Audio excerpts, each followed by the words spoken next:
Pag ikaw presidente ba, tapos alam mo na kung anong nangyayari. Tapos nakikita mo na based on the budget kung paano binaboy yung pera ng bayan. Mag-aantay ka pa ba ng komisyon o ng truth commission o ng kung anong komisyon yan? Actionan mo kasi kaagad dapat yan eh. Unang-una, sinabi ko na noon, nag-appoint siya, nagpumili siya ng speaker na involved sa bribery nakalagay sa isang kaso doon sa Amerika. Klarong-klaro na doon nakita na involved siya sa racketeering and sa bribery. So, ikaw ba, presidente ka ba, ilalagay mo ba yung ganyang klaseng speaker? Siyempre, hindi na, di ba? So, anong nangyari sa budget natin?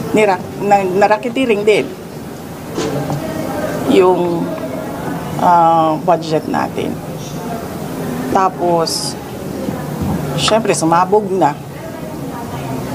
Hindi ako makapagsalita sa Department of Public Works and Highways, pero makapagsalita ako sa DepEd kung anong nangyari.